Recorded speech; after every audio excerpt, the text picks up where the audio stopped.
नमस्कार, टीवी 100 में आप सबका स्वागत है। मैं हूं कुलीन गुप्ता और आज हमारे साथ मौजूद हैं IPS Sanjay Singh, special commissioner licensing and legal division, Delhi police. Sir, TV 100 में आपका बहुत बहुत स्वागत है। धन्यवाद। सर, एगमट कैडर से आप आते हैं। ये AGMUT is Arunachal, Goa, Mizoram and union territory. इसका क्या महत्व है, मतलब why the AGMUT cadre is spread so vast?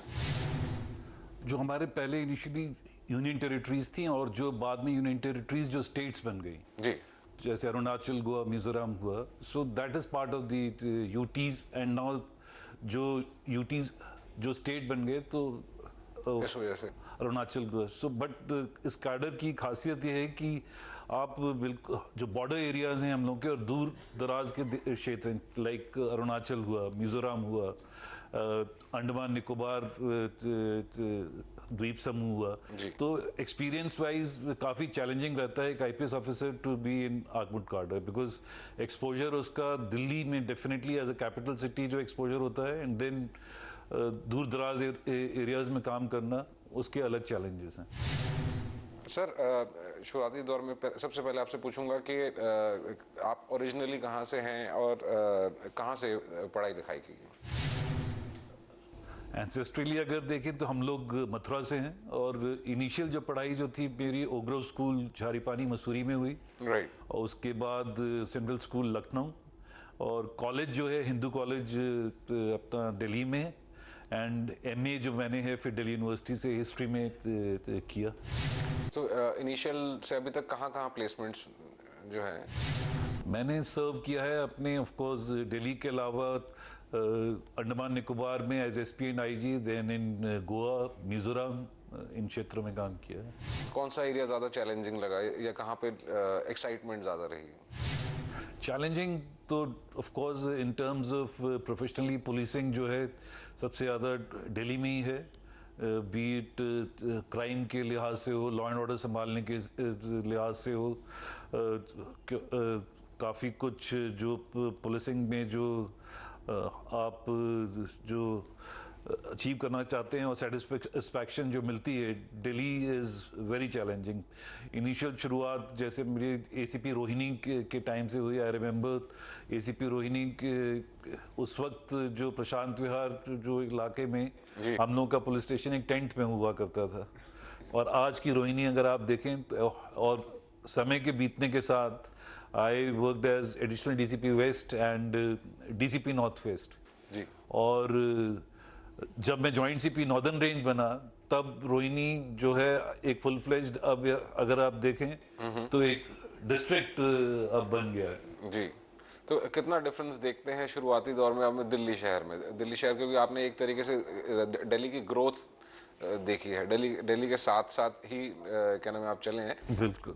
तो कैसे देखते हैं कि पहले क्राइम लॉ एंड ऑर्डर की क्या सिचुएशन थी, आज क्या है, पॉपुलेशन में जो इतना जंप आया उससे क्या इफेक्ट्स आए हैं? देखिए, एक तो दिल्ली बीइंग द कैपिटल, सब जगह से लोग अट्रैक्ट होके आते हैं यहाँ पे, और खासकर जॉब्स हुए, एम्प्लॉयमेंट अपॉर्चुनिटीज यहाँ पे ज़्यादा हैं। जी बिल्कुल। सो और इसीलिए जो हमारा जो खासकर नॉर्थ वेस्ट के वाले ज़िलों में जैसे मैंने आपको बताया तो काफ़ी पॉपुलेशन बूम हुआ है, एंड टिल अब आपका रूरल बेल्ट, रूरल एरिया में भी अगर हम लोग नरेला, अलीपुर की तरफ बढ़ते हैं, एक टाइम था कि जब कंझारला चौक पे हार्डली एनी ट्रैफिक हुआ करता था। अब नाउ कंझारला चौक पे, कंझारला जैसे रूरल बेल्ट एरिया में भी ट्रैफिक जाम हो जाता है। नहीं, हमारे समय पे तो सर हम यहाँ से गुड़गांव जाते थे, रास्ते में कोई आदमी नजर ही नहीं आया करता था। अब तो 2-2 घंटे के जैम्स हैं। सो वेहिकुलर पॉपुलेशन बड़ी है, जो लोग जो हैं उनका मशरूमिंग हुई है। साथ साथ कैपिटल जैसी सिटी के अंदर जो चीज़ आ जाती है एक सिटी के अंदर, एनोनिमिटी जी, तो उसके अंदर उसका, और अगल बगल के एरियाज आपके एनसीआर के एरियाज में जो क्रिमिनल्स जो ऑपरेट करते हैं, और यहाँ जो लोकल हमारे जो क्रिमिनल्स हैं, तो एनोनिमिटी का उसका उनको एक लगता है कि they can hide in the crowd. Sir बड़ा अच्छा सब्जेक्ट आपने टच किया, एनसीआर। नाउ से जब हम एनसीआर की बात करते हैं तो दो राज्य तो कम से कम दिल्ली के साथ में लगते ही लगते हैं।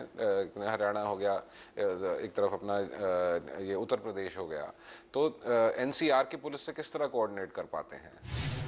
देखिए, रेगुलर हम लोग की इंटर स्टेट कोऑर्डिनेशन मीटिंग्स होती हैं जी। और साथ साथ बीइंग अ बॉर्डर, जैसे अगर हमारा नॉर्थ वेस्ट का है, जो हम लोग के साथ के इलाके के जो भी डिस्ट्रिक्ट एसपीज होते हैं, साथ साथ डिस्ट्रिक्ट की हमारी रेगुलर मीटिंग्स होती हैं, एक्सचेंज ऑफ इंफॉर्मेशन होता है क्राइम के बारे में, क्रिमिनल्स के बारे में जो हमारे उनके यहाँ ऑपरेट कर रहे हैं या उनके जो हमारे यहाँ आके ऑपरेट कर रहे हों।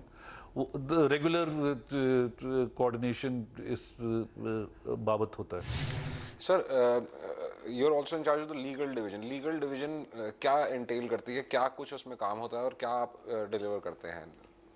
लीगल डिवीजन का दिल्ली पुलिस में बनाने का हम लोगों का जो मेन ऑब्जेक्टिव और मकसद ये था कि हम लोग की जो क्वालिटी ऑफ इन्वेस्टिगेशन जो है उसको इम्प्रूव किया जाए। जी।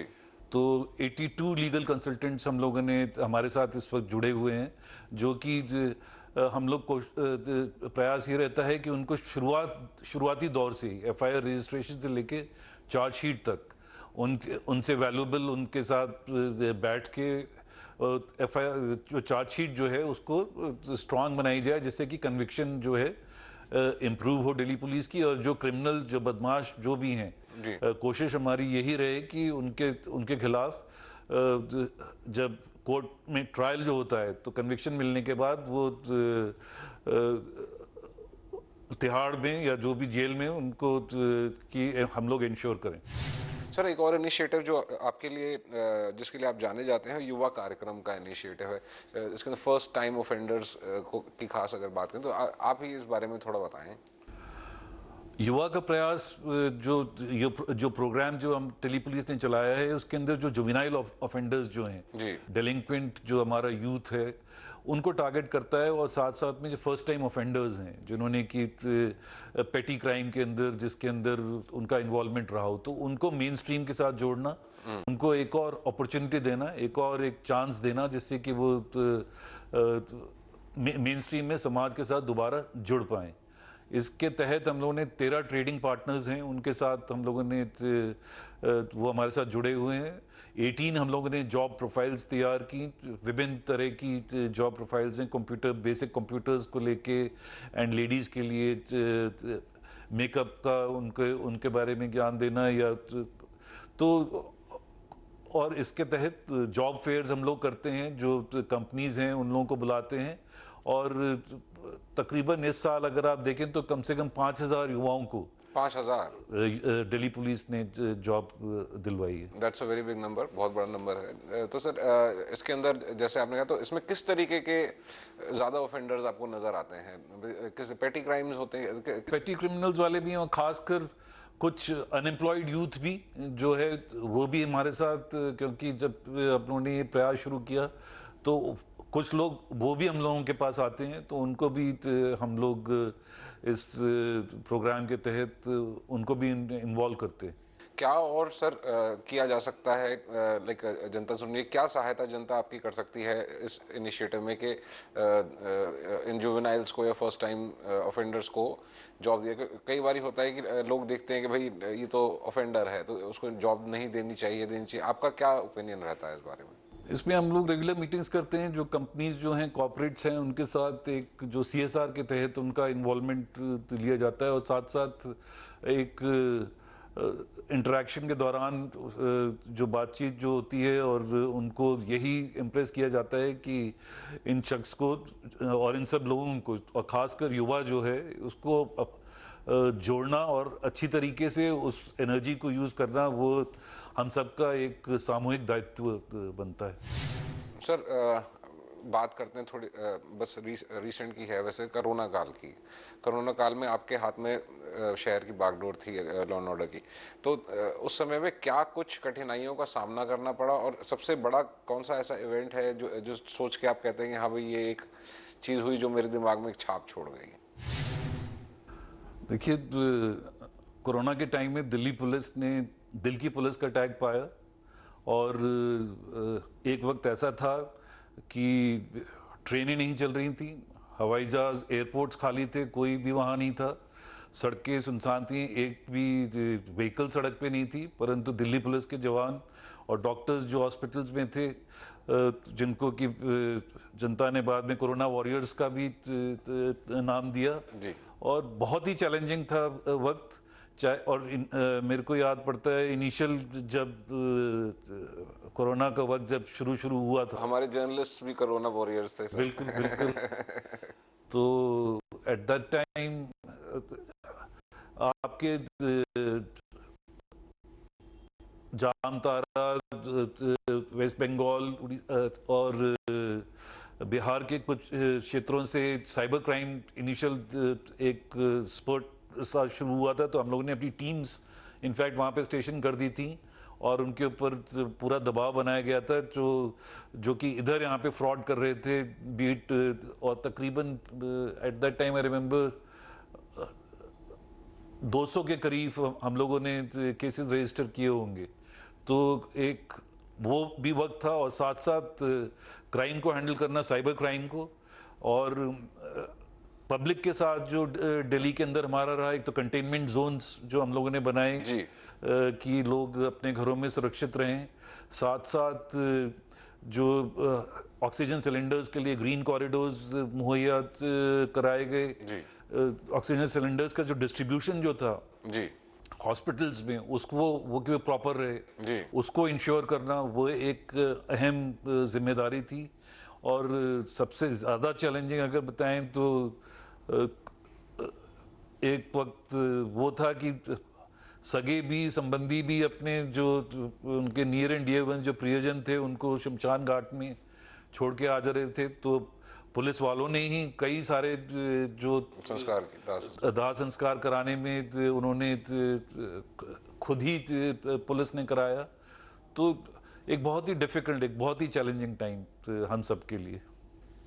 शायद इसीलिए वॉरियर्स टैग दिया गया, क्योंकि फ्रंट लाइन वॉरियर्स ही थे, अपनी जान को हथेली में लेके चलने वाले। बिल्कुल। और अच्छी बात यह कि मैं एट दैट टाइम किसी भी एक भी पुलिस वाले ने मैंने नहीं देखा जिसको कि जो जिम्मेदारी दी गई हो वो पीछे हटाओ, चाहे अस्पताल पे उसकी ड्यूटी हो, चाहे शमशान घाट पे उसको तैनात किया गया हो। सब जगह बहुत ही प्रशंसनीय काम किया। सर अब ये बताएं कि उस समय के आईपीएस में और आज के आईपीएस की तैयारी में कितना अंतर देखते हैं? देखिए, कंपटीशन हमेशा ही रहता है, चाहे तब हो अब हो, वो उस वक्त भी कंपटीशन है। और तो तैयारी और उसके लिए दोनों टाइम, दोनों वक्त मांगती है। मेरा सिर्फ थिंग जो मैं सबके साथ शेयर करना चाहूँगा कि कंपटीशन में सक्सेस एंड फेलियर तो दोनों एक ही पहलू हैं। अगर आपका फेलियर हो भी जाता है तो परसिवियर करना चाहिए, वो बहुत ज़रूरी है। हिम्मत नहीं हारें, तो परसिवियर करें। अगर लक्ष्य आपने बनाया है कि सिविल सर्वेंट बनना हो या किसी भी आपको करियर में जाना हो, तो जो भी आपने लक्ष्य, जो भी आप करियर आप अपनी ज़िंदगी में चूज़ करना चाहते हैं, हारें नहीं, परसिवियर करें। एक ना एक दिन ज़रूर वो आप अपना लक्ष्य हासिल करेंगे। मेरे ख्याल से सिर्फ सर्विसेज के लिए नहीं, ये अक्रॉस द बोर्ड आपने एक बात कह दी। सर हम चाहते हैं कि चलते चलते दिल्ली की जनता के लिए और हमारे बाकी व्यूअर्स के लिए आप कोई संदेश। Everything in life is a matter of choice. तो चॉइसेस जो भी हों, हम लोग हैं, आप लोग हैं, राइट चॉइसेस करें, क्योंकि सही चॉइसेस के ही सही कॉन्सिक्वेंसेस होंगे। अगर आप गलत चॉइसेस करेंगे, उनके गलत परिणाम होंगे। अब अगर एक जो शख्स जो है, अगर जो क्रिमिनल एक्टिविटी का या तो अगर वो चॉइस करता है, और अगर गलत हैबिट्स की जहाँ तक बात आए, स्मोकिंग हो, अल्कोहल हो, ड्रग्स हो, तो इन सब के भी परिणाम जो होंगे वो भी आपके, वो तो हेल्थ के लिए ख़राब होंगे। अगर आप क्रिमिनल एक्टिविटीज़ की तरफ जाते हैं, उस तरह का होता है, तो गैंगस्टर हो थोड़े टाइम के लिए तो शायद वो थोड़ा रोमांटिक कोई पिक्चर बना दे, परंतु उसका अंत एंड में या तो या जेल है या फिर आप जानते हैं कोई ना, तो परिणाम गलत ही होगा। तो make the right choice. Sir TV 100 से बात करने के लिए आपका बहुत धन्यवाद। Thank you so much. और ये थे श्री संजय सिंह, जिनसे की हमने एक खास मुलाकात। है।